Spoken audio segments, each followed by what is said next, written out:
Buenas tardes, distinguidos miembros del Círculo Ecuestre y del Club Tocqueville, señoras, señores, socios, invitados y amigos. Es para mí un honor darles la bienvenida a este acto organizado por el Club Tocqueville, celebrado hoy en el Círculo Ecuestre. El Círculo Ecuestre es una entidad fundada en 1856, con sede en pleno corazón de Barcelona. Es una entidad centenaria dedicada a fomentar la excelencia cultural, el debate intelectual y las relaciones de camaradería entre sus socios. Bajo la presidencia de don Enrique Lacalle y con el apoyo activo de su Junta de Gobierno, de la cual tengo el privilegio de formar parte, seguimos consolidando nuestra misión de ser un espacio de reflexión y de encuentro para los retos de nuestro tiempo. El Club Tocqueville nació con el propósito de prolongar el legado del gran pensador francés Alexis de Tocqueville, promoviendo el análisis riguroso de la democracia liberal, el Estado de Derecho y las transformaciones sociales. En nuestros debates reunimos expertos de diversos ámbitos para profundizar en los desafíos contemporáneos de la política y de la sociedad.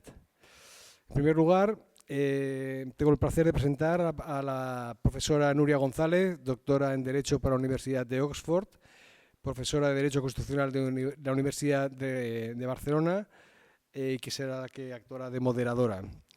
Y nuestro protagonista hoy es Nicolás de Pedro, director de investigación del Institute of Statecraft de Londres y es investigador principal de CIDOB de Barcelona. Entre sus publicaciones más destacadas figura el informe Rusia y la nueva guerra de la información y el análisis de estrategias de poder del Kremlin en Eurasia, así como numerosos artículos en revistas internacionales sobre desinformación, seguridad europea y política exterior rusa. Su trabajo combina la rigurosidad académica con la experiencia de campo, ofreciendo una visión profunda de las dinámicas de poder que modelan el espacio postsoviético. Cerrando este marco de presentación, conviene recordar, como suelo hacer siempre, brevemente quién fue Alexis de Tocqueville, autor del libro La democracia en América, en 1840, y del antiguo régimen y la revolución de 1856. Tocqueville exploró con agudeza los fundamentos y las amenazas de las sociedades democráticas, advirtiendo sobre la tiranía de la mayoría y subrayando la importancia de las asociaciones civiles y la separación de poderes. Su legado ha sido fundamental para el pensamiento liberal moderno, inspirando a generaciones de juristas, politólogos y activistas que buscan compatibilizar libertad individual y bienestar colectivo. Con esta visión histórica y académica les invito a disfrutar con la moderación de la profesora González y con la intervención de Nicolás de Pedro, cuyo análisis sobre el papel de Rusia en el nuevo orden global y las implicaciones para Europa promete arrojar luz sobre el asunto de máxima actualidad. Gracias por su atención y por su participación. Eso se me escucha bien, ¿no?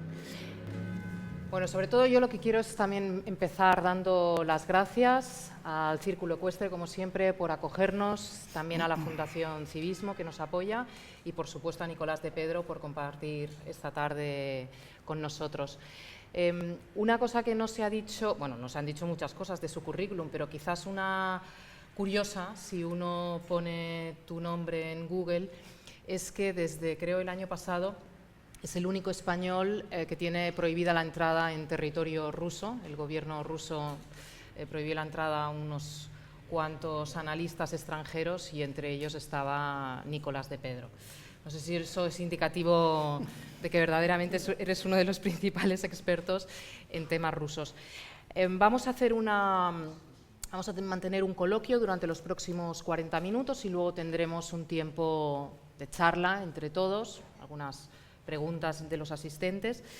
Yo quería empezar preguntándote, buscando un poco los orígenes del conflicto actual en Ucrania, ¿por qué Rusia ataca a Ucrania en febrero del 22? Sabemos las razones que se han publicitado, la supuesta discriminación a la población rusófona en el este de Ucrania, pero según tu opinión, ¿cuáles son las razones reales que hacen que Putin ataque a Ucrania? Muy bien, pues muchas gracias, Núria. Ahora mismo voy con la pregunta, pero primero quiero dar las gracias, ¿no?, al Club Tocqueville. Muchas gracias por la invitación y al Círculo Ecuestre. Estoy muy honrado, muy contento de estar aquí en Barcelona y muy honrado de estar aquí en esta sala y también rodeado de tantos amigos, ¿no? A los que estoy encantado de ver, así que verdaderamente un gustazo. Y efectivamente estoy en esa lista de sancionados, de personas que no pueden ir, que es, en el fondo es un reconocimiento, ¿no? Por parte del Kremlin, pero claro, es un reconocimiento que puede acarrear, digamos, bueno, pues una serie de resultados, ¿no? de cuestiones pues, no necesariamente agradables, ¿no? O sea, que es un reconocimiento un poco de doble filo, ¿no? Así que nada. Y por aligerar eso, bueno, por hacer una broma muy rápida, ¿no? En el tarjetón que habéis elaborado, en mi casa mi mujer está muy sorprendida, me encanta, bueno, habéis cogido una captura en la que salgo sonriente, que es bastante raro, porque en las fotos es verdad que suelo poner cara así de serio, enfadado, ruso, ¿no? Y viendo esa foto que salgo ahí, que parece un criminal ahí reincidente, pues igual se entiende, pero no, estoy por razones académicas, digamos, vetado en Rusia. Entonces, ¿se me oye bien? Perdón, es que con el retorno, ¿sí? ¿Así? ¿Ahora mejor? ¿Sí? Muy bien. Entonces, las razones de la guerra, ¿no? ¿Por qué Rusia invade o ataca a Ucrania en febrero de 2022? Bueno, yo creo que hay dos motivos de fondo y un doble incentivo muy fuerte para el Kremlin, ¿no? Los dos motivos son, uno, Putin y Putin sobre todo, ¿no? Pero digamos la comunidad estratégica que le rodea, pero Putin muy claramente, ¿no? Como marca o demuestra en el ensayo que publica en junio de 2021, él está convencido de que los ucranianos no existen y que Ucrania no tiene derecho a existir y además no debe existir.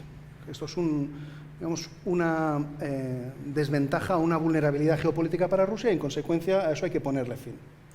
El segundo motivo es que él está también convencido de que lo que ha sucedido en los últimos 30, ahora 35 años desde la caída de la Unión Soviética es injusto desde el punto de vista estratégico para Rusia y hay que revertir y de alguna manera hay que volver a una situación parecida a la que teníamos en el año 90-91, que no significa necesariamente reconstruir la Unión Soviética, pero sí recuperar ese equilibrio estratégico en Europa, ¿no? Rusia entiende que todo lo que ha sucedido estos últimos 30 años, el proceso de integración europea, ¿no? O sea, lo que cuestionan es que Unión Europea y OTAN sean las plataformas que tengan que articular el continente europeo. Y esto se ve en los dos pseudotratados que los rusos sacan en mediados de diciembre del 21, que funcionan un poco a modo de ultimátum.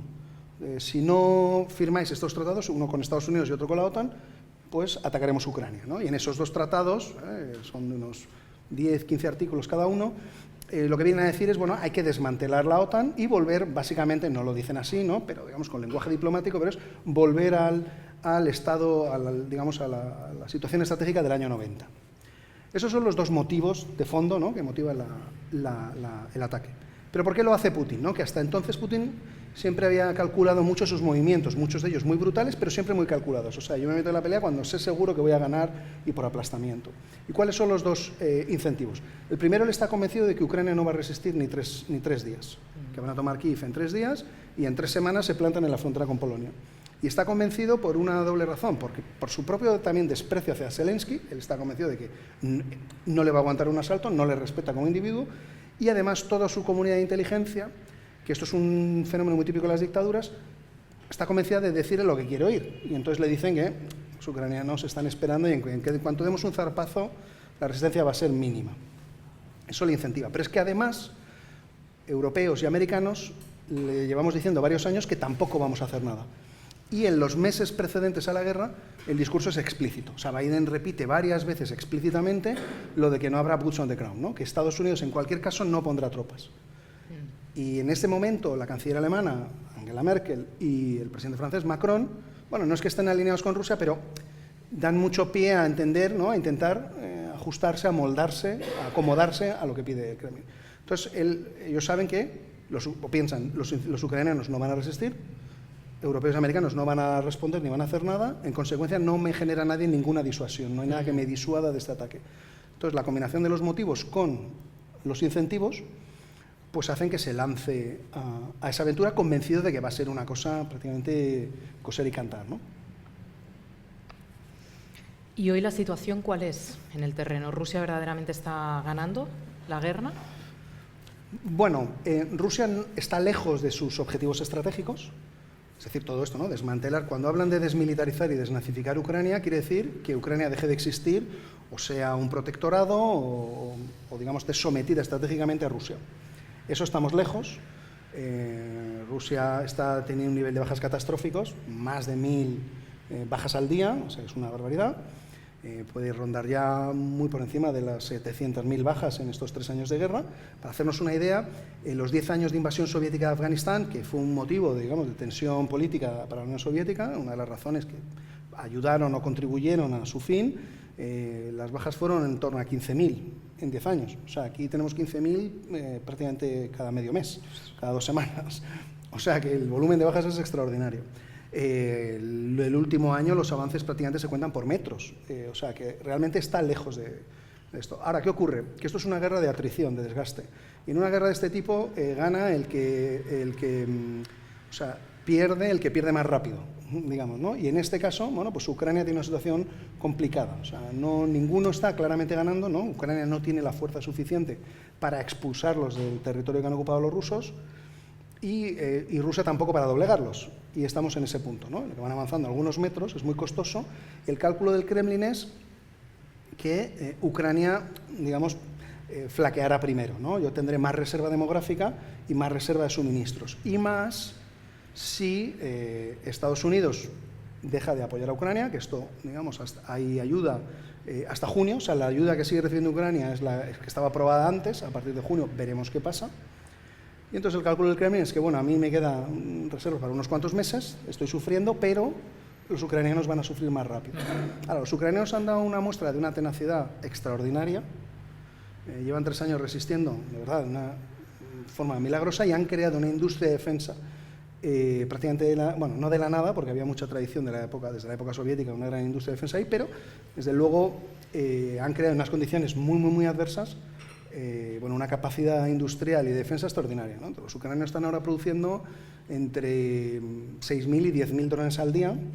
El año pasado produjeron más de 2 millones y el cálculo para este año, la expectativa es 4,5 millones. De drones de estos que se llaman de primera persona, ¿no? Que son los que está el operador con unas gafas y lo maneja con un mando.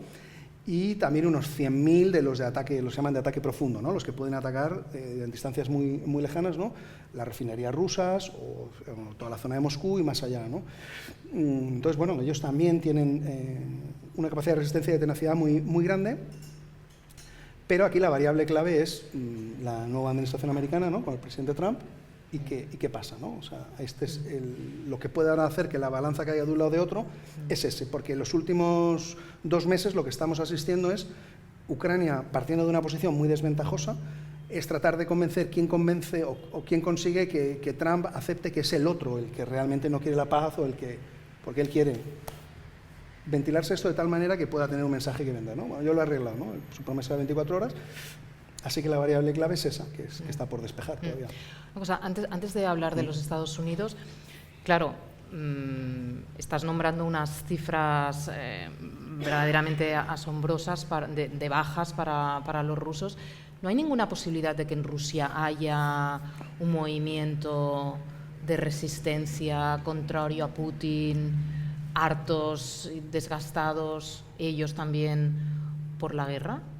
¿O lo ves absolutamente improbable que Putin pueda caer?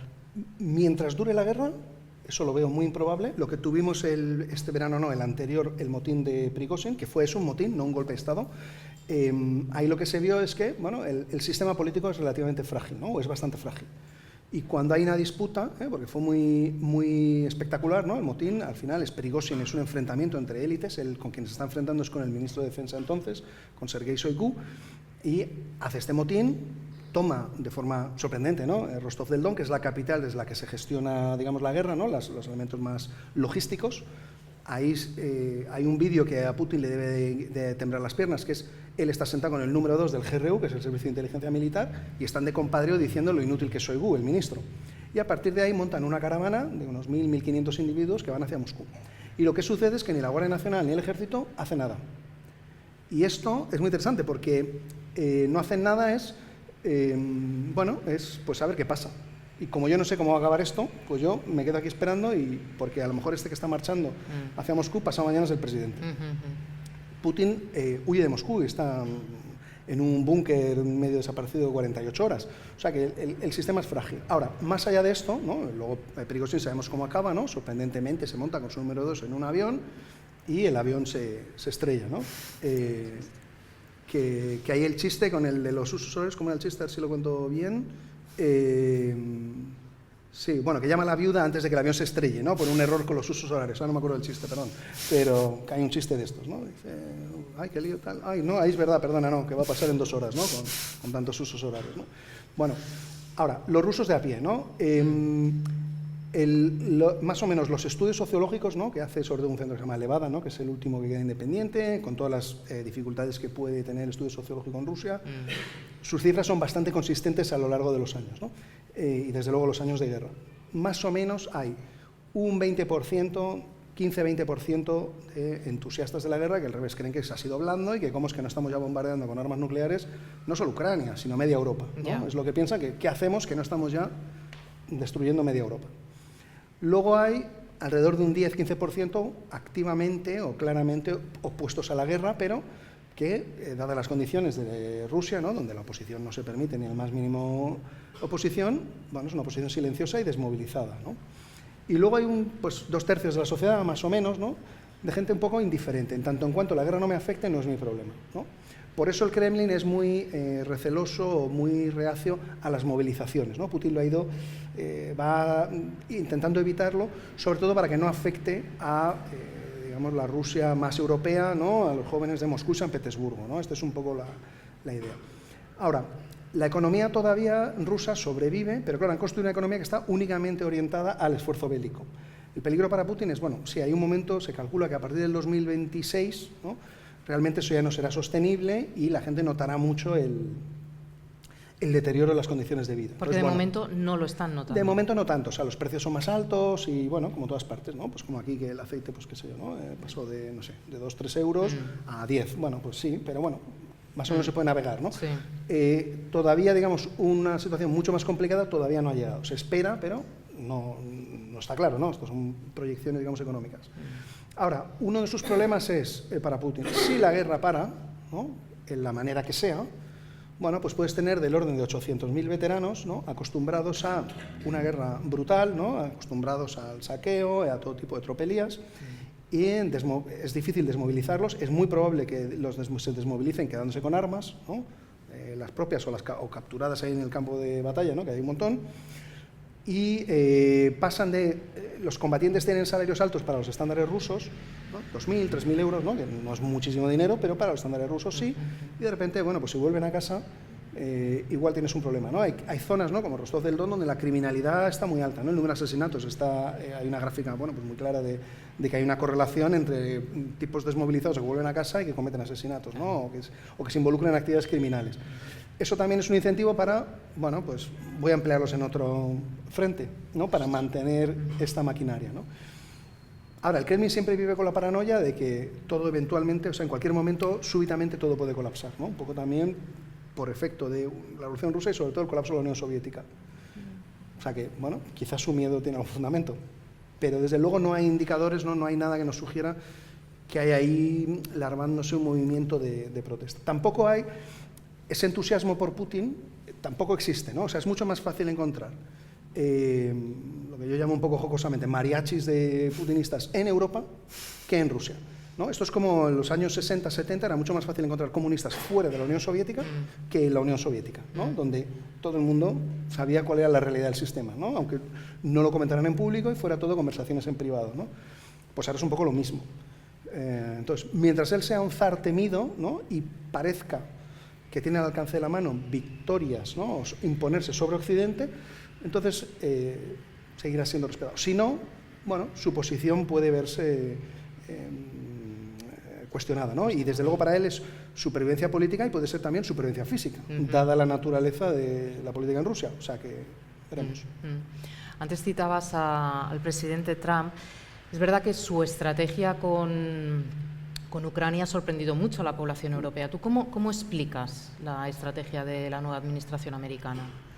Bueno, aquí con prudencia, ¿no? Obviamente, porque Trump juega la impredecibilidad, ¿no? Y lo que dice hoy puede mañana cambiarlo, o sea que eso obviamente está ahí, ¿no? Yo creo que, claro, él agita el tablero mucho, ¿no? Tanto que lo que estamos asistiendo, yo diría que no es ni una transformación, o sea, yo diría que no es una transformación del sistema internacional, es una auténtica mutación. Y entonces yo creo que Trump refleja intuiciones, ideas u obsesiones propias, con también algunas cosas de fondo que están en el pensamiento de la comunidad estratégica norteamericana, o sea, que van más allá de él, ¿no? Y una es que hay una corriente fuerte en Estados Unidos, ¿no?, de aislacionistas, esto ha habido siempre, en la Guerra Fría, antes, después, y está ahí. Y luego hay una percepción, ¿no?, que en el caso de Trump es muy clara, ¿no?, esta idea de que esta hegemonía o este sostenimiento de este orden internacional que llamamos liberal, con instituciones multilaterales y normas, el rules-based order, ¿no?, el orden basado en reglas, pues que es un coste, y que les supone un coste y una carga que les impide competir en igualdad de condiciones con China y con otros.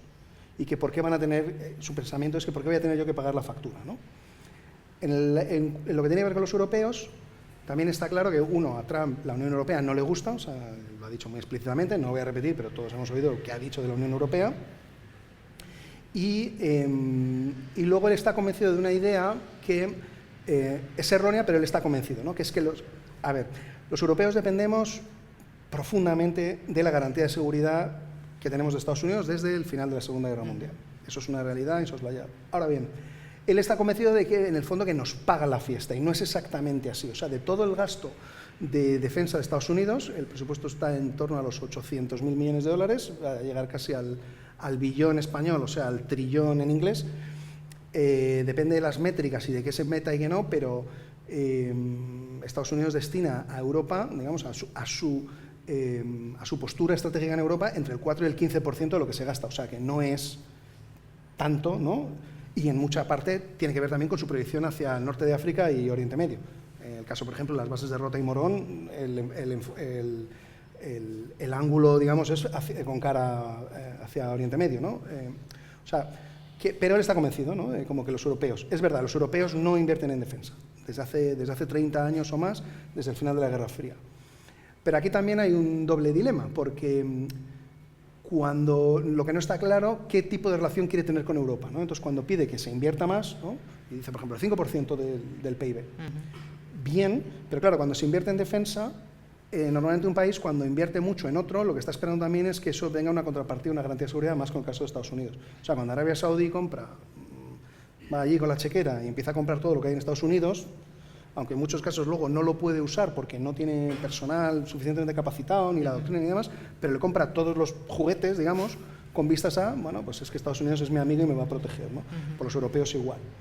Entonces esto, bueno, luego, claro, él llegó con la idea de en 24 horas arreglo la guerra, o era la promesa electoral, ¿no? Esto era evidente que no se puede conseguir, porque, como digo, Rusia no está combatiendo ni por las cuatro regiones que controla, que ha ocupado parcialmente, sino que está cuestionando la existencia de Ucrania y el orden de seguridad europeo.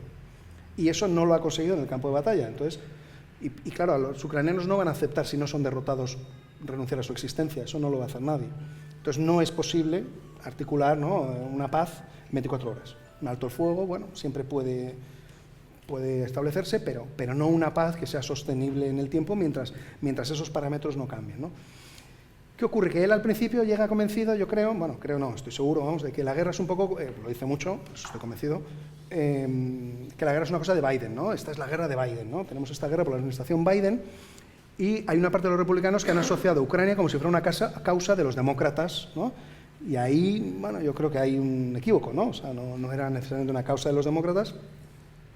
Y de hecho Biden tampoco, o sea, los ucranianos de hecho al principio no estaban particularmente inquietos o descontentos con la victoria de Trump, porque Biden desde el primer momento ha ido con mucho miedo, o los rusos le convencieron de que en cualquier momento vamos a cruzar el umbral y empezar la Tercera Guerra Mundial. Entonces Biden, su administración, ha ido todo el rato con el freno de mano puesto. Te doy lo mínimo para no ser derrotado, pero no para que puedas ganar, porque me da miedo cuál puede ser la reacción de Rusia, y además también me da miedo que colapse el régimen ruso, que esto es un miedo con el que Rusia explota desde los años 90, que es que si yo colapso, pues fíjate lo que tienes aquí, ¿no? Mejor que esté yo, que no que tengas aquí un caos que va pues eso, desde Moscú hasta Vladivostok, ¿no? Sí. Entonces va jugando con todo eso. Entonces lo de Trump, pues hay mucha incertidumbre, porque claro, fue una catástrofe para los ucranianos, la reunión en la Casa Blanca, ¿no? El enfrentamiento ahí con J.D. Vance y con el propio Trump, pero luego, bueno, se ven en el Vaticano, ¿no? Hacen esta foto tan simbólica, esta reunión, y a partir de ahí Trump, su discurso ha cambiado mucho. Y el acuerdo al que han llegado, el de los minerales, pues sin ser plenamente satisfactorio para Ucrania, pero desde luego es mucho mejor que el primer borrador, que era realmente inasumible para Ucrania. Y al revés, es asumible para los ucranianos y aparentemente malo para Rusia. Entonces, está completamente abierto. Claro, para los europeos es un gran dilema porque sin Estados Unidos no tenemos defensa. Ahora, con los ucranianos, ahora lo que está diciendo la administración es si en 2 semanas, ¿no?, más o menos, esto no está arreglado, yo igual me desentiendo. Pero claro, no queda claro qué significa desentenderse. Desentenderte es que te retiras de Ucrania y también de Europa, porque entonces eso no es necesariamente malo para Rusia. O desentenderte es que tú ya no participas en las negociaciones de paz y mantienes tu suministro a Ucrania, ¿no? Entonces, todas estas incógnitas son las que veremos, ¿no? Y que harán que la cosa pues vaya hacia un lado, hacia otro. Pero que ahora, hoy, o sea, esto es como si fuera minuto y resultado del partido, ¿no? En este momento del partido, pues parece que va ganando, ¿no? Ucrania ha conseguido acercar a Trump, ¿no? O convencerle, o Trump quizás se ha dado cuenta de que Rusia no quiere la paz realmente, o sea, no entonces veremos, ¿no? Decías que los europeos desde el final de la Segunda Guerra Mundial, de hecho el proceso de integración se puede ir construyendo gracias a que tenemos el paraguas norteamericano y nos podemos dedicar a otras cosas. Y también sabemos que la integración europea ha ido evolucionando a partir de crisis, que solo en los momentos de crisis es cuando hemos conseguido reunir suficientes voluntades políticas para dar un salto adelante. ¿Tú crees que en estos momentos estamos ante un momento fundacional en el proceso de integración y que aquella Comunidad Europea de Defensa, que bueno, es un proyecto pero fracasa rápidamente en el 54 porque los franceses no la ratifican, ¿tú crees que ahora podemos estar en un momento en que verdaderamente coordinemos los gastos en defensa y decidamos convertirnos en adultos y asumir la defensa del continente, aunque eso lógicamente va a suponer un gran coste? Bueno, no lo sé, o sea, la respuesta honesta es que no lo sé, si será fundacional. Lo que sí sé es que es un momento crítico, porque la realidad es esa, que sin el paraguas norteamericano, pues Europa no tiene defensa, ¿no? Y hay una variable ahí fundamental y de muy difícil resolución, que es lo que se llama la disuasión extendida, ¿no? Que es el paraguas nuclear americano, ¿no? Con la idea de, bueno, Estados Unidos tiene su arsenal nuclear, ¿no? Y, bueno, en teoría cubre a sus aliados, ¿no? Esto durante toda la Guerra Fría, las dos partes, ¿no? O sea, los soviéticos, los americanos y los europeos a su vez, ¿no? Entienden que esto está ahí vigente, que no hay ninguna duda. Sí, claro, dependerá de... O sea, aquí una variable muy importante es si a lo que estamos es, cuando Hegseth, ¿no?, el secretario de Defensa, viene a Europa y habla de que hay que ajustarse y adaptarse a las nuevas realidades estratégicas, que eso quiere decir que ellos quieren fijarse en el Indo-Pacífico, ¿no?, y que su obsesión es China y proyectarse hacia allá. O sea, ellos básicamente están priorizando teatros, ¿no?, su percepción es que no tenemos capacidad para cubrirlo todo y tenemos que priorizar este teatro. Yo personalmente creo que hay que priorizar los adversarios, no los teatros. O sea, creo que esto es un error, pero bueno, esa es otra conversación. Pero lo que está claro es que quieren eso. Ahora, lo que quieren es un reparto de tareas y que los europeos asuman más parte de su carga. Es verdad que los europeos, pues como digo, han disfrutado del dividendo de la paz los últimos 35 años y la realidad es que prácticamente ningún país europeo tiene unas fuerzas armadas capaces y suficientes, ¿no?, para afrontar. Ni siquiera Francia. Bueno, Francia quizás sí, ¿no? O sea, Francia es probablemente el más, bueno, seguro, ¿no? Además tiene su capacidad nuclear, y quien está en marchas forzadas generando una fuerza terrestre muy impresionante son los polacos, ¿no? Y luego Finlandia también tiene unas fuerzas armadas bastante competentes, y luego con su tamaño también, bueno, suecos y noruegos, ¿no? Pero hay otros que claramente no, ¿no? Y evidentemente el actor aquí, o en fin, el país clave es Alemania, que no tiene fuerzas armadas o las tiene sobre el papel, pero no en la realidad. Entonces, si será un momento fundacional o no, es muy difícil de anticiparlo, porque ahora parece que sí, ¿no? Evidentemente, la primera reacción de todos los europeos ha sido, uy, uy, uy, hay que espabilarse, porque sí que hay un consenso fuerte de que la relación tal y como la conocíamos con los americanos ya no está. Eso es el mundo de ayer. Entonces, cuanto más rápido nos adaptemos al mundo de hoy, mejor. Ahora bien, Adaptarse no es fácil, porque el mundo al que vamos es peor, es menos atractivo y desde luego no es un mundo, no es nada propicio para la Unión Europea, ni para los europeos, ni para nuestra pulsión o preferencia por el multilateralismo, las soluciones dialogadas, el no uso de la fuerza. Todo esto no es. Entonces va a ser muy difícil adaptarse a eso. En primer lugar, hay grandes diferencias entre los países en sus culturas estratégicas. Sí, claro, por ejemplo, España quiere, ¿no? Habla, ¿no? Bueno, vamos a intentar negociar con Europa para extender los plazos y demás. ¿Qué ocurre?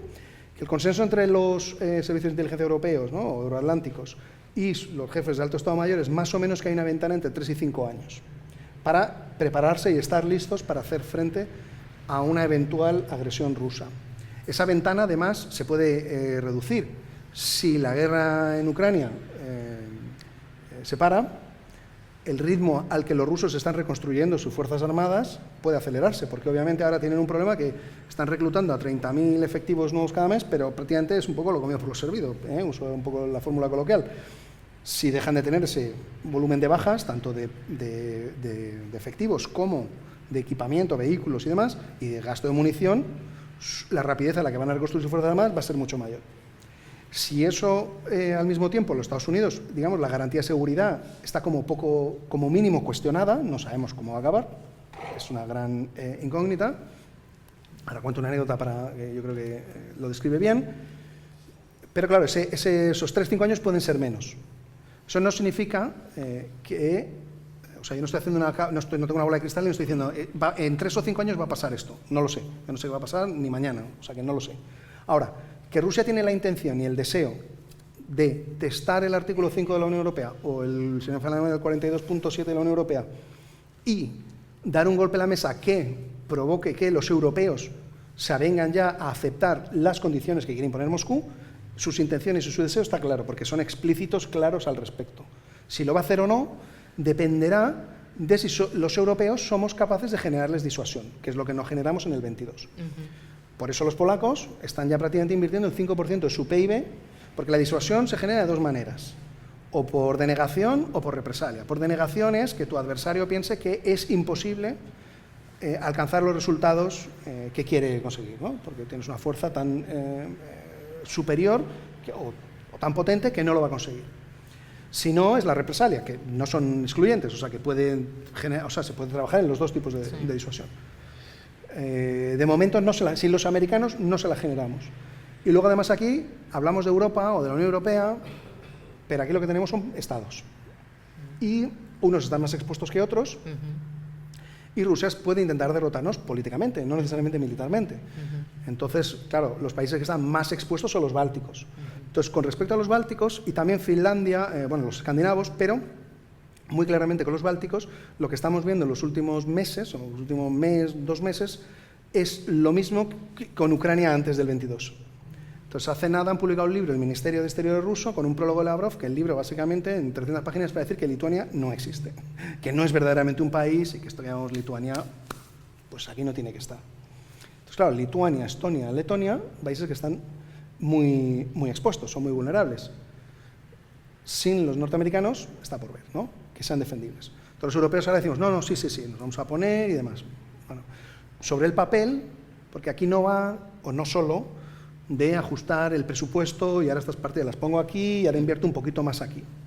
Bien. Si se producen los peores escenarios, o sea, si vamos al peor escenario, si Rusia decide testar la voluntad y resolución de los europeos, entonces veremos. Veremos porque la defensa al final va de estar dispuesto a asumir bajas y de estar dispuesto a asumir unos riesgos extraordinarios, para los que las opiniones públicas no están preparadas, porque cuanto más periférico, ¿no? En este caso España muy periférica en este debate, porque percibimos esto como, bueno, por razones geográficas e históricas, como lejana a nosotros. Es normal que sea así y es normal que la opinión pública lo perciba así, pero claro, si lo percibe así es muy difícil explicar que tú vas a gastar muchos recursos que tarde o temprano, por mucho, en fin, no quiero entrar en discusiones, digamos, de política doméstica, pero tarde o temprano van a tener que salir otras partidas, o sea, sí. Y entonces, bueno, pues eso tendrá costes y tendrá quien esté a favor o quien esté en contra, o quien no le parezca oportuno, quien piense que esto no va con nosotros. Y habrá en algunos casos malos argumentos, pero también buenos argumentos, que si lo nuestro es el sur, etcétera. O sea, que es una conversación complicada. Entonces, si Europa va a conseguir articular una defensa, porque claro, hay países, que, por ejemplo, Polonia, ¿no? O los propios bálticos o los escandinavos, que tienen claro que tenemos que hacer algo, ¿no? O sea, ellos sí se lo están tomando muy en serio y tienen un sentimiento de urgencia muy, muy importante. Francia, antes comentaba que Macron, digamos, pues, antes de la guerra, pues, en fin, todas sus acciones no habían sido las mejores, ¿no? Sí. Digamos, ahora da un giro de 180 grados. ¿Qué ocurre? Que y él está convencido ahora de que Francia, ¿no? Y la comunidad estratégica francesa está muy impulsando esta idea de la defensa europea se va a articular en torno a Francia.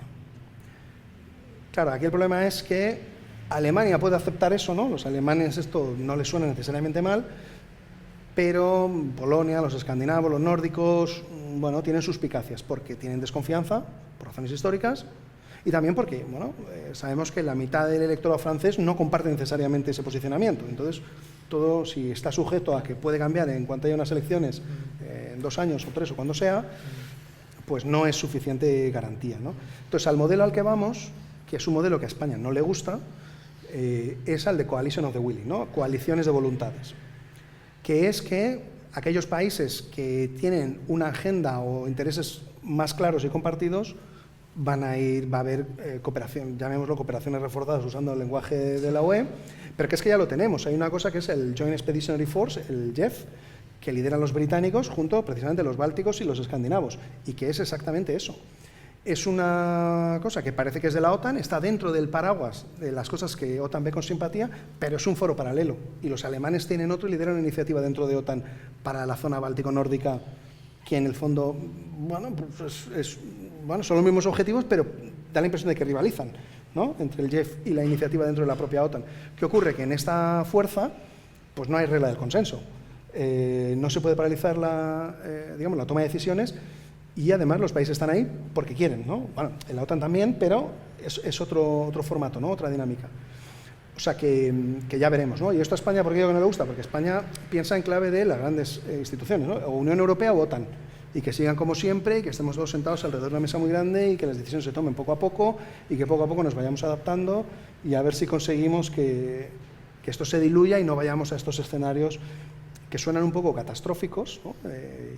Y mal, y que, insisto, yo no estoy haciendo ni predicciones ni anunciando el fin del mundo y no sé lo que va a pasar, o sea que no es ni un pronóstico ni una predicción, pero que no se puede no considerar, Claro. porque en el febrero del 22, o sea, en el otoño del 21 hacia el febrero del 22, el consenso, pero extraordinariamente abrumador en Bruselas, Berlín, París, Roma y Madrid, era que en ningún caso habría invasión, que los rusos nunca iban a invadir. Y lo digo sin ninguna arrogancia ni ninguna soberbia, pero que literalmente éramos dos diciendo, yo tampoco hacía un pronóstico y decía una predicción de sí va a haber invasión. Lo que sí decía es que todos los indicios apuntan a eso y los incentivos que recibe el Kremlin son para que se lance, porque cuanto más le digamos que no nos vamos a preparar porque estamos seguros de que no va a haber invasión, y una de las razones era por qué había ese convencimiento tan fuerte. Bueno, el Kremlin jugaba el engaño estratégico, ponía sus campañas de desinformación, todo eso juega, pero también había una idea que es que los europeos hemos borrado la guerra de nuestra mente. Y nos parece que está mal desde todos los puntos de vista. Desde el punto de vista moral, desde el punto de vista económico, desde el punto de vista político. Nos parece que es una mala forma de resolver los problemas. Y es resultado del éxito del proceso de integración europea. O sea, ahora nos parece inconcebible una guerra entre Francia y Alemania, o entre España o Francia e Italia, o España-Francia, o España-Reino Unido, aunque el Reino Unido se haya ido. Y eso es un gran éxito del proyecto de integración europeo. Y entonces hemos asumido que, como nosotros pensamos así y hemos asumido que, oye, si tenemos una disputa por lo que sea, es mucho mejor sentarnos y buscar una solución que no será plenamente satisfactoria para ninguno, pero aceptable para los dos, pero no significa que todos los actores piensen así. Y desde luego, tal y como piensa el Kremlin, la actual comunidad estratégica rusa, ellos piensan en unos términos radicalmente distintos. Y termino ya con esto, porque su cálculo de costes y de beneficios es radicalmente distinto al nuestro. Por ejemplo, cuando Trump repite muchas veces, ¿no?, estas últimas semanas, es que es una tragedia y tal, que están muriendo 5.000, ¿no? Repiten mucho, 5.000 soldados mueren cada semana. Es verdad, ¿no? O sea, y está bien que él quiera parar eso, por supuesto, pero lo que no... O sea, para pensar es que Putin todavía no ha dicho nunca nada de eso. Y Putin piensa que son muchas... Obviamente sabe que son muchas bajas, pero su cálculo de si son muchas o pocas será en función de los resultados de la guerra. Si la guerra consigue lo que él piensa que es revertir una injusticia histórica y volver a la situación que teníamos en el contexto de la Guerra Fría, en cálculo histórico dirán, han sido pocas, han sido las que tenían que ser para conseguir un objetivo tan importante. O sea que, en cambio, a nosotros, bueno, nos parece inconcebible, ¿no? Así que complicado.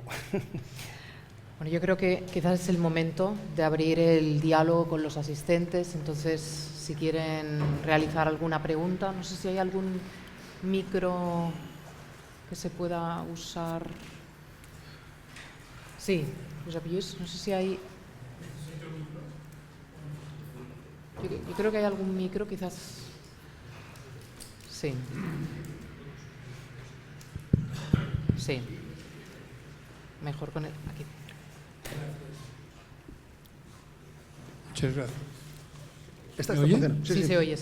Muchas gracias por la explicación, que me sugiere varias preguntas, pero me concentraré en la esencial. ¿Podrías aportar la documentación de la voluntad del gobierno ruso de invadir Europa? Lo que sí sabemos seguro es que desde 2008 Putin ha repetido en numerosas ocasiones que no aceptaba y que era una cuestión vital para Rusia la expansión de la OTAN. Que los norteamericanos prometieron a Gorbachev a cambio de que autorizara la unificación de Alemania, que no se produciría. Han incumplido durante 20 años y durante 15 años Putin ha estado diciendo que no lo admite, que no puede ser. La respuesta de Occidente, de Europa y de Estados Unidos fue organizar las sublevaciones de Maidán, cambiar el gobierno de Kiev, poner a gente partidaria suya, quitar a los partidarios de Putin, financiar todo esto según la señora Nuland.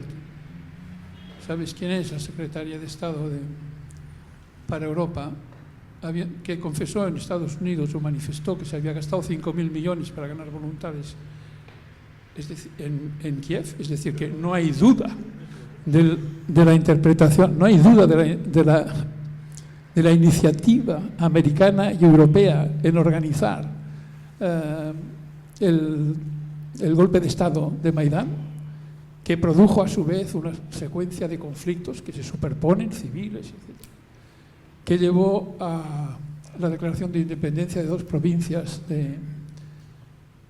del país, que llevó a un conflicto interno que provocó 15.000 muertos, que son lo que a su vez provocaron la decisión de Putin de invadir.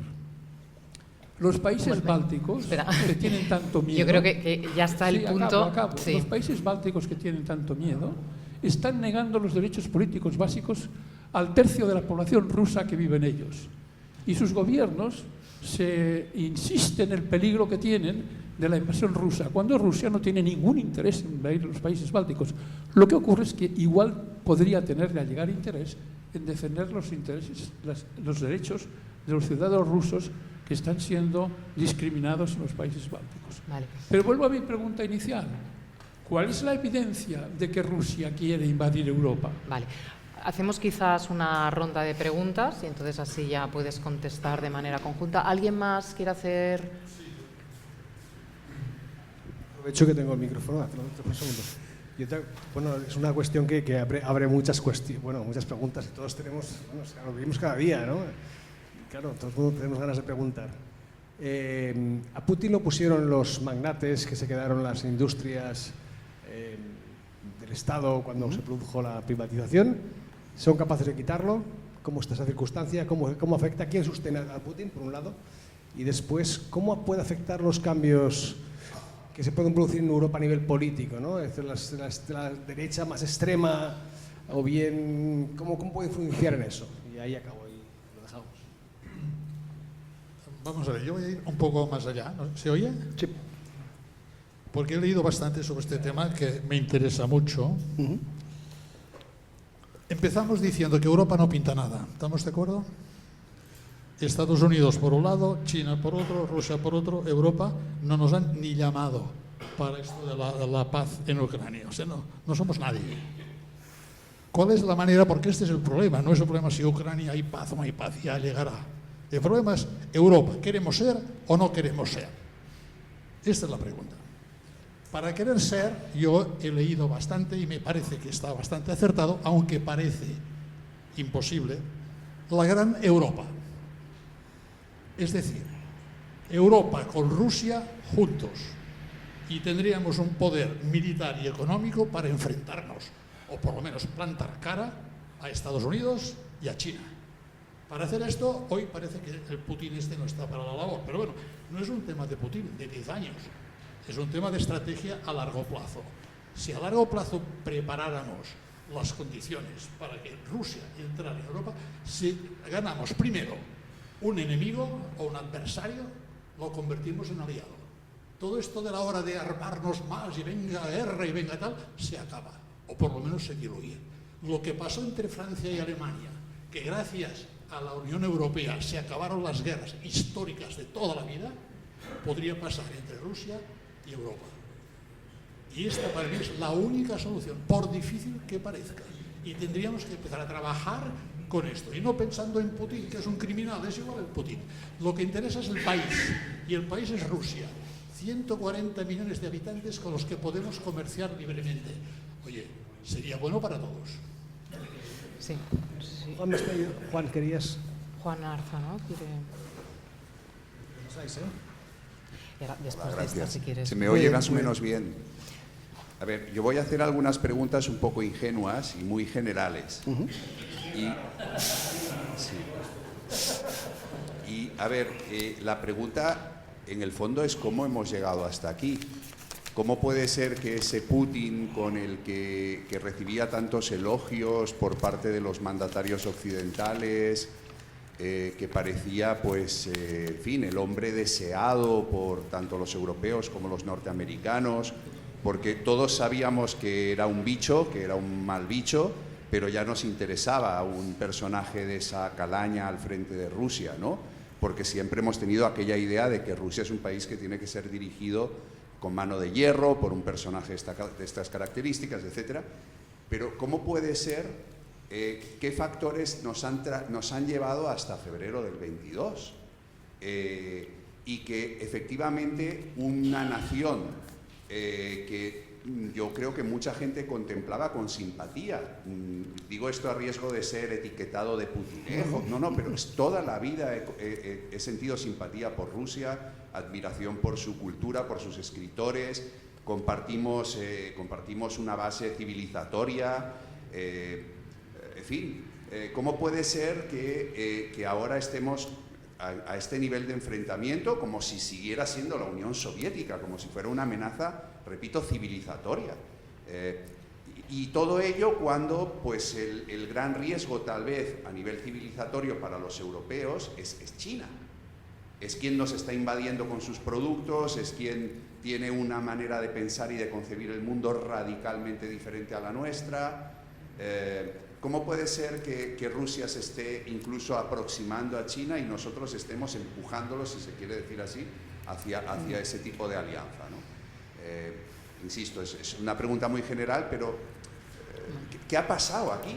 ¿Cómo se ha podrido de esta manera la relación con Rusia y no la hemos conducido de otra manera? Vale, perfecto. Bueno, yo creo que lo cortamos aquí y así puedes responder. Muy bien, pues muchas gracias por las preguntas. Voy a intentar responderlas a todas brevemente, en fin. Y además voy a poder agrupar las tres preguntas, creo, más o menos. Entonces, ¿dónde está la base documental, ¿no?, que prueba, ¿no?, o que muestra esta intención del Kremlin? Bueno, esto en los dos tratados que antes, o pseudotratados a los que antes me refería, ¿no?, que los rusos hagan en el 21, y a literalmente infinidad de declaraciones públicas, tanto de Putin como de Lavrov, ministro de Exteriores, como de muchos otros altos dignatarios, en las que dejan, en fin, son claros y muy explícitos en cuanto a sus intenciones y a lo que exigen, ¿no? De hecho, por ejemplo, Lavrov en diciembre del 21, si no me falla la memoria, da una entrevista con Solovyov, ¿no?, que es uno de los presentadores más famosos de la televisión rusa, y se refiere a, está hablando de todo esto y se refiere a la OTAN, dice, o sea, se refiere a todos los países de Europa Central y Oriental, se refiere a territorios que habían quedado sin dueño con la descomposición del Pacto de Varsovia. Y este es el nudo gordiano del asunto, que es que para el Kremlin todos los países que están entre Berlín y Moscú, bueno, no son exactamente estados soberanos y plenamente independientes, sino que además, que por razones históricas, entre otras la cuestión de la Segunda Guerra Mundial, pues son países que el Kremlin considera que es su legítimo botín estratégico dominar la mitad del continente europeo. Y aquí el problema no es lo que opine yo, no es lo que opine Victoria Nuland, no es lo que opine Soros, Bill Gates o quien sea, o Kissinger o quien sea. Aquí la clave son los millones de personas que viven en estos países. En el caso de Ucrania, la variable fundamental son eran 42 millones antes de la guerra, ahora con todos los que se han ido y demás, pues bueno, 30 y tantos millones largos que viven en Ucrania y que dejan muy claro, con su disposición a dar su vida, que no están por la labor de ser vasallos dominados desde Moscú. Ya está. Esa es la variable fundamental. Si usted ve la televisión rusa, ¿no?, cualquier noche, es que son constantes las amenazas, ¿no? El expresidente Medvedev, si le sigue usted en sus redes sociales, verá que el volumen de amenazas contra los europeos es prácticamente diario, ¿no? Evidentemente esto pasa un poco como el cuento del pastorcito. Cuando las hacía las primeras veces y decía que iban a borrar del mapa al Reino Unido en 10 segundos, pues el primer día generó muchos titulares y demás. Pero claro, 3 años, ¿no?, porque viene el lobo, evidentemente baja el nivel de repercusión pública, ¿no? Pero él es constante, este tipo de amenazas, o sea que son muy explícitos y claros en sus intenciones y en sus deseos. Es que es abrumador, digamos, no es que venga yo y cuente algo que me parece que me han dicho o alguien me ha comentado que no sé qué, es que verdaderamente es abrumador, o sea que, entonces, si lo van a hacer o no, pues no lo sé, como digo, yo no hago pronósticos ni, esto no es la quiniela, dependerá de la capacidad de disuasión, y paso a que ya sé que no le he convencido, pero la respuesta es esa que le comento con toda cordialidad, que no... Paso a su pregunta. Lo que usted describe es claramente la política de la Unión Europea, o de antes de la Unión Europea, o sea, de los últimos 50 y tantos años, que viene en origen de la Ostpolitik alemana, de la época de Willy Brandt, con la idea de vamos a llevarnos bien con los alemanes. La primera tubería grande con la que se empieza a exportar gas ruso a Alemania es de los años 80, o sea, empieza a construirse al final de los 70 y es en la época de Reagan, o sea, cuando la crisis de los euromisiles y demás, y ya los americanos empiezan a decir, oye, ¿cómo es posible que con estos tíos nos vamos a destruir y al mismo tiempo vosotros estáis enchufando una tubería para alimentar vuestra industria, ¿no? ¿Por qué? Y esa política alemana, de la Ostpolitik, que luego es la que asume Gorbachev, que él lo llama la Casa Común Europea, es esta idea. Y los alemanes meten esta idea, porque son el motor de la política europea hacia Rusia, en todo lo que tiene la política europea de los últimos, pues, 30 y tantos o 40 años ya. ¿Qué es? Bueno, Rusia no quiere integrarse como miembro de la Unión Europea, no quieren, ¿no? Ellos han sido explícitos, pero que no lo digo yo, que lo dicen ellos, que nunca han querido, ¿no?, ingresar como miembros en la Unión Europea. Pero Gorbachev estaba cuando la Unión Soviética. No, pero la Unión Europea como tal, o sea, existían las comunidades europeas, o sea, después de Gorbachev hablaba de Casa Común Europea, tampoco hablaba de otra cosa. Luego, perdón, no sé si ha sido usted o usted que mencionaba esta promesa. A ver, esta promesa que lo dijo el propio Gorbachev. Esa conversación versaba exclusivamente sobre el territorio de la antigua República Democrática Alemana, que no iba a haber tropas estadounidenses, el conjunto de Alemania se incorporaría a la OTAN, es decir, toda la Alemania unificada sería miembro de la OTAN, pero no habría ningún despliegue, ninguna tropa de OTAN en el territorio de la antigua RDA. Y eso se ha cumplido hasta hoy. Bueno, y se sigue cumpliendo el acta de OTAN-Rusia del año 97 y sigue habiendo las tropas que hay de americanas, de OTAN, de todos los países miembros de la OTAN, y los estados bálticos son tropas rotatorias, o sea que se sigue cumpliendo la letra escrupulosamente de lo acordado.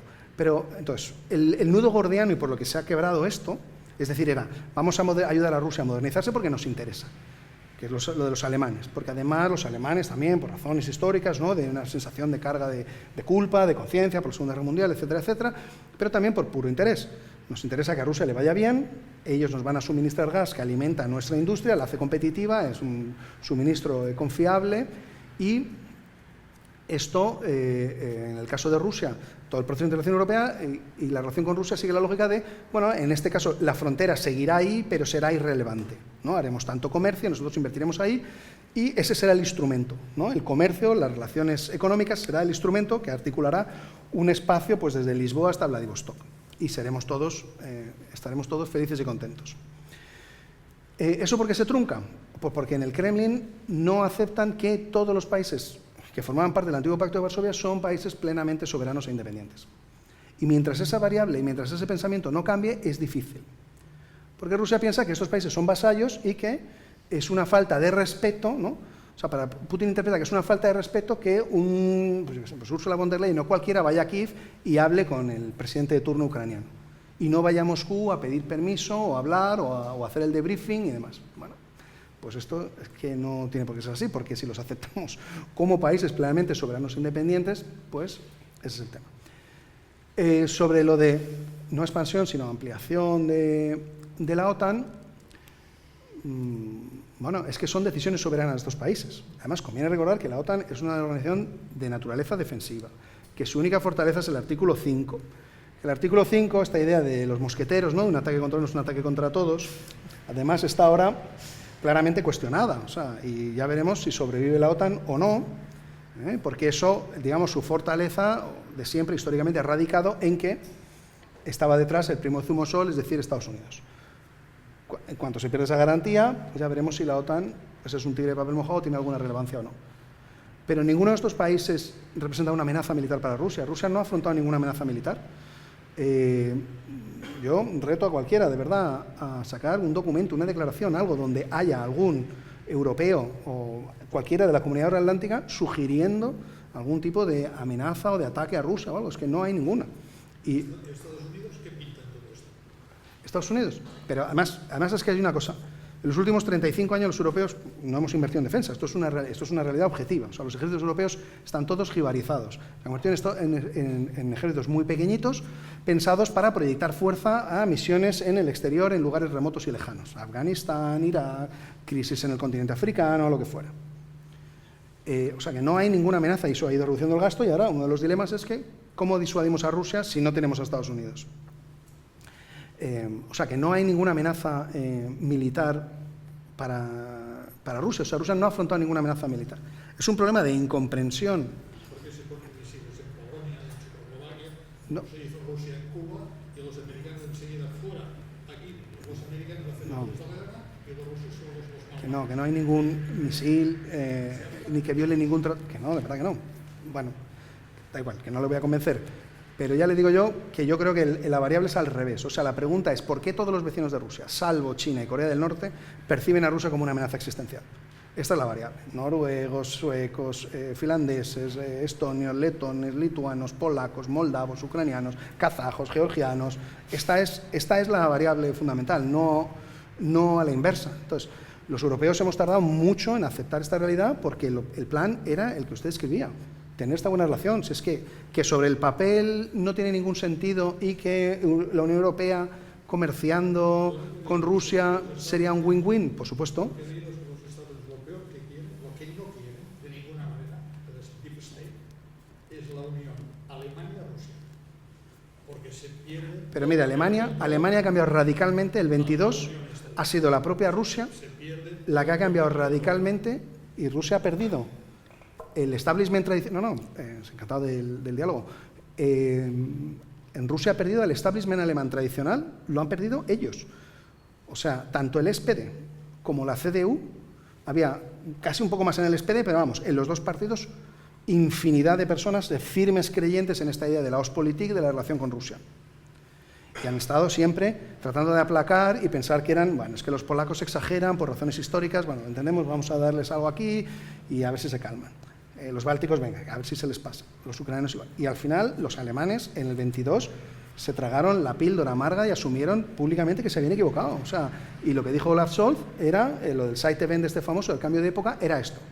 Y han perdido Han ganado a otras fuerzas, no me acuerdo quién preguntaba, perdón, sobre otras fuerzas políticas, lo preguntó usted, perdón, otras fuerzas políticas emergentes en Europa, con las que Rusia obviamente cuenta con que si hay un cambio de equilibrios de poder político en Europa, ¿no? Evidentemente si en Francia gana la señora Le Pen, se puede presentar o quien la sustituya, o en Alemania, no digamos, si hay un canciller de la AfD, obviamente esto es un cambio radical del contexto y que puede ser plenamente favorable para Rusia. ¿Qué ocurre? Que por eso precisamente el establishment tradicional alemán ha variado sustancialmente. E incluso en el ámbito de negocios, que siempre ha sido, digamos, uno de los motores detrás de todo esto, porque precisamente hacían muchos negocios en Rusia y las inversiones alemanas en Rusia eran muy elevadas, no solo en el tema energético, sino en todos los ámbitos, pero se han dado de bruces porque han acabado asumiendo, digamos, la percepción que estoy describiendo, y de que este era el problema. En tanto en cuanto esa identidad imperial de Rusia no cambie, eso puede cambiar, o sea, los países cambian. España tenía una identidad imperial muy fuerte cuando era un imperio y ahora no. Ahora produce mofa cuando si alguien piensa que España puede recuperar esa identidad imperial. Franceses y británicos les ha costado, pero han asumido su realidad de ya no ser un imperio y tienen, bueno, sus cosas, ¿no? El Brexit es en parte, hay un poco de nostalgia imperial también, hay un poco de todo. Mientras Rusia no cambie eso y piense que su solución es, en lugar de mirar hacia el futuro, pensando en modernizar el país, la solución es volver hacia una mezcla entre el imperio soviético y el zarista, mezclando ambos, ese es mi futuro, pues inevitablemente eso va a generar fricciones con todos los vecinos e inevitablemente con prácticamente el conjunto de Europa. Y ese es un poco, también tu pregunta, Juan, ¿cómo hemos llegado hasta aquí? O sea, es ese, o sea, ese es un poco el camino. Y esto es lo que ha ido generando este choque o esta fricción que ha ido acumulándose y que es lo que piensa Putin que tiene que revertir. Y que tenía esa oportunidad y que todavía la tiene relativamente al alcance de la mano según cómo evolucione la relación transatlántica, ¿no? Y aquí otra variable, ya concluyo si me estoy enrollando en 2 minutos, y no me olvido de la pregunta de los oligarcas, es la cuestión obviamente de China también. Sí, perdón, lo mencionabas tú, Juan. La cuestión de China, que claro, una de las que antes no lo he mencionado, una de las motivaciones también de fondo, ¿no?, de Trump, que refleja un pensamiento que está muy metido en la comunidad estratégica de Washington, es esta idea de hacer, lo han llamado el Nixon in reverse, ¿no? O sea, cuando Nixon va allí o sea, hace toda la relación con la China de Mao, con la idea de alejarlos de los soviéticos. Bueno, ven que hay una fricción fuerte entre la China de Mao y la Unión Soviética, con Stalin y luego con Khrushchev, y es eso, ¿no? Esta idea de, bueno, pues si tiene discrepancias con mi enemigo, entonces hay una parte en Washington que dice, bueno, si nos vamos a focalizar en el Indo-Pacífico, ¿qué sentido tiene, no? ¿Por qué no llevarnos bien con Rusia y así los alejamos de China? Bueno, yo, o sea, entiendo el planteamiento, pero los resultados más probables es lo que ya estamos viendo, que es que la relación entre Rusia y China tiene una dinámica propia y que además ellos, el objetivo que comparten es que ahora hay una oportunidad histórica, los rusos piensan que es los últimos 30 años, los chinos lo llevan hasta los últimos 500, pero que es de poner fin a la hegemonía de Occidente. Y ese objetivo, esa idea la comparten. Y cuando hablan, yo recomiendo a todo el mundo ver...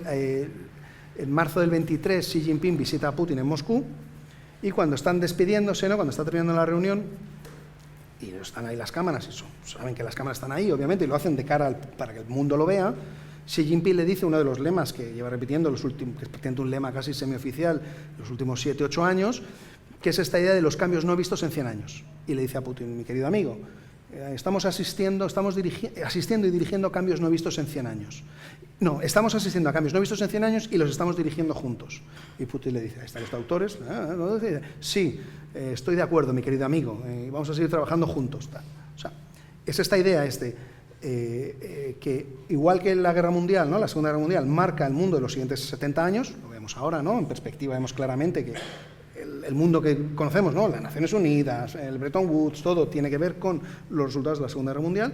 Su percepción es que ahora estamos asistiendo a un cambio que va a ser igualmente profundo y va a marcar las próximas décadas. Y ellos ven una oportunidad histórica. Sí. Es lógico lo que hace Trump, que es alertarnos sobre el peligro de China y priorizarlo sobre otras cuestiones. Correcto, pero sí, correcto, pero el resultado de lo que está consiguiendo, digamos, abriendo tantos frentes, ¿no?, y claramente él desprecia o no ve valor a las alianzas, lo que está consiguiendo es al revés, que Europa esté cayendo en brazos de los chinos, ¿no?, y esté resultando mucho más fácil para China penetrar en Europa. En el caso de España, yo creo que es bastante público y notorio que esto está sucediendo. Sí, muchos más países, sí, sí. Hombre, menciono España porque estamos en España, pero... Sí, por supuesto. Por supuesto. Pero...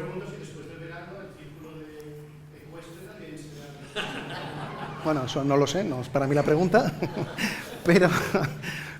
pero el resultado, lo que estamos viendo es claramente que para China que el vínculo transatlántico se rompa o se erosione es un interés estratégico que lleva persiguiendo muchos años y que ahora, bueno, pues lo ve al alcance de la mano.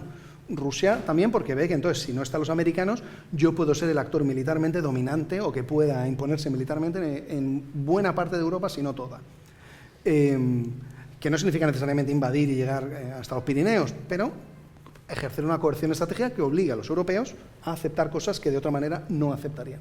O sea, que el problema con el Nixon in reverse, ¿no?, que puede tener sentido, o sea, que se entiende la lógica, es que no está consiguiendo necesariamente, al menos de momento, esos resultados, sino los contrarios, ¿no? Ya se habla del Nixon a la inversa, el reverso del Nixon a la inversa.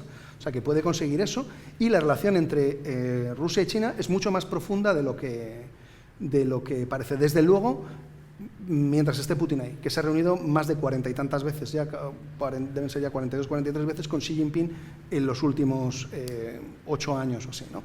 Xi Jinping ahora está 4 días en Moscú, o sea que tiene una relación forjada muy, muy sólida y se iban preparando para este momento desde hace varios años. Entonces, de momento, o sea, aún compartiendo el análisis, pero los resultados, digamos, de ejecutarlo así no parece que sean los que vayan a generar los resultados deseados, ¿no?, o esperados de ese movimiento. Pero bueno, ya veremos, igual, no tengo bola de cristal tampoco para eso.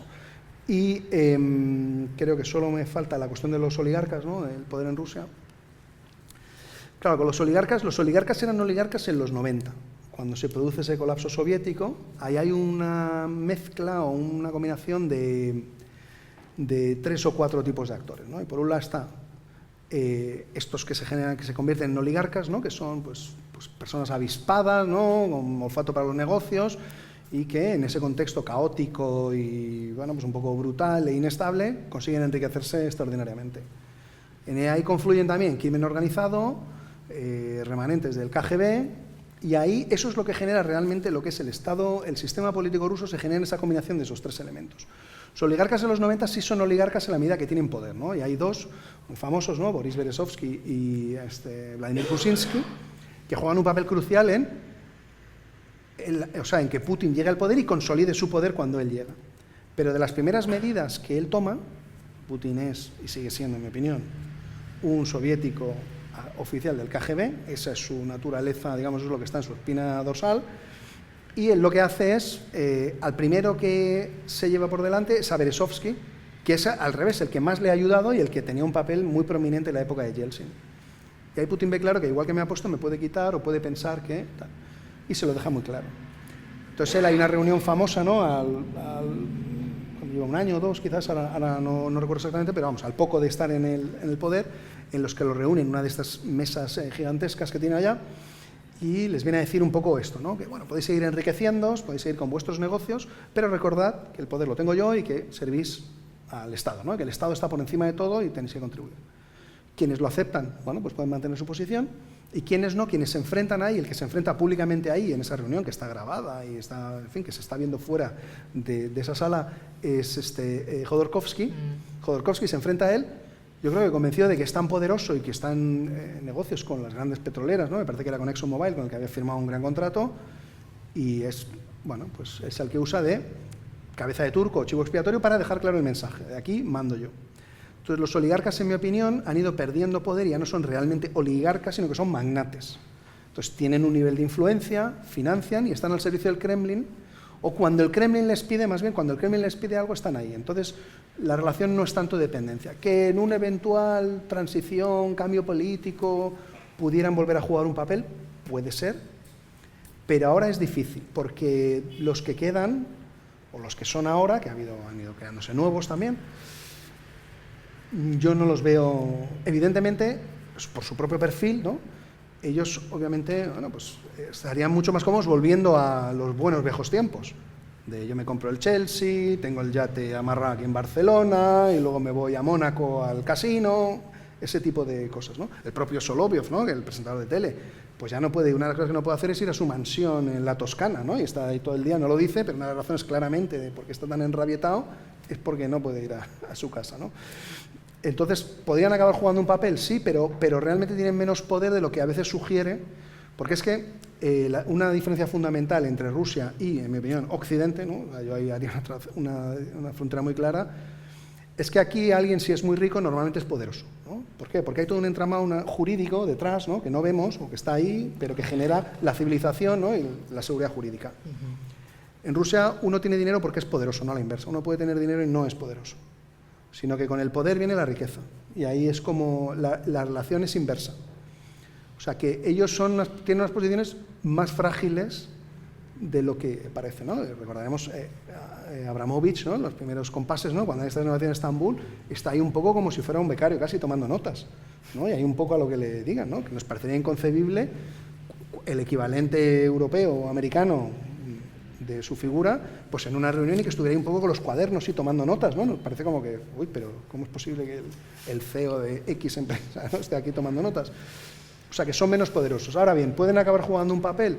Puede ser, pero él les ha ido obligando, Putin, ¿no? Ha ido creando un entorno cada vez más represivo y de más control, ¿no? En estos últimos años, clarísimamente, y es a que reduzcan el número de pasaportes que tienen, que traigan la riqueza o parte de la riqueza a casa, que no significa que quienes rodean a Putin son más ricos realmente que los oligarcas de los 90, probablemente muchos de ellos. Muchos de ellos, ¿por qué se llevan el dinero o se han llevado dinero fuera de Rusia? Porque fuera de Rusia y particularmente en Europa hay seguridad jurídica. Ya está. Entonces puedes estar tranquilo por la noche, ¿no? O sea, te pueden pasar cosas, pero bueno, lo que tienes en el banco en principio seguirá ahí al día siguiente. Si el banco está en Moscú, pues es más dudoso, ¿no? No tiene oposición Putin.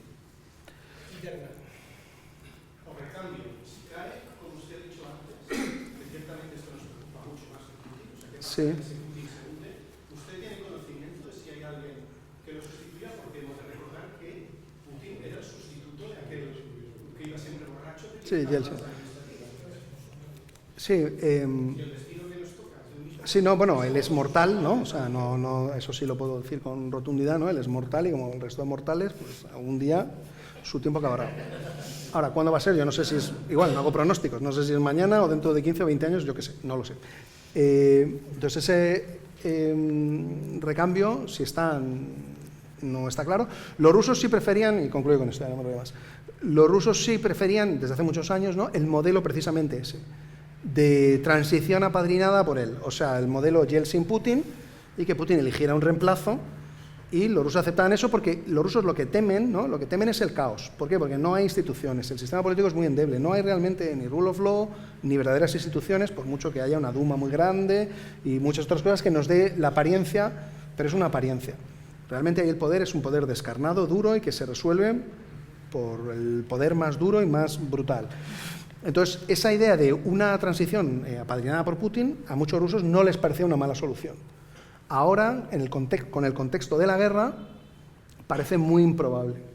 Pero bueno, como es la solución preferida por los rusos, pues dejemos esa puerta abierta. Quizás es eso, ¿no? Porque desde luego lo que no quieren ni las élites, ni yo diría la gran mayoría de ciudadanos rusos, ¿no? Mi impresión, me puedo equivocar obviamente, pero es este caos, ¿no? O sea, que el riesgo, el caos, la incertidumbre, ¿no? O sea, que el mundo colapse como pasó con la caída de la Unión Soviética, de repente de la noche a la mañana se desvanece todo, ¿no? Es que esa idea de que en 24 horas uno se desvanece y pierdes cualquier certeza, ¿no? Eso es lo que no quieren.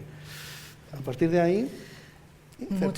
Muchas gracias, Nicolás. Yo creo que es uno de los grandes, hemos tratado una de las grandes cuestiones. Yo creo que nos ayudas a entender un poco mejor lo que es Rusia. Yo creo que hay mucho desconocimiento en España, no acabamos de entender bien la mentalidad. Y nada, acabar diciendo que sí que es verdad que es momento para que España y también todo el conjunto de la Unión Europea pensemos en los valores que queremos promocionar y el tipo de sociedad que queremos ser. Yo no sé si el modelo es ni Rusia ni China, creo que quizás nuestro modelo es el de la democracia liberal y eso desde luego no está en el este. Pero bueno, gran tema. Muchas gracias por estar aquí. Yo creo que vamos a seguir debatiendo estas cuestiones los próximos años. Y a ustedes muchísimas gracias por asistir. Nos vemos en próximas ocasiones. Muchas gracias. Muchas gracias. Muchas gracias. Gracias.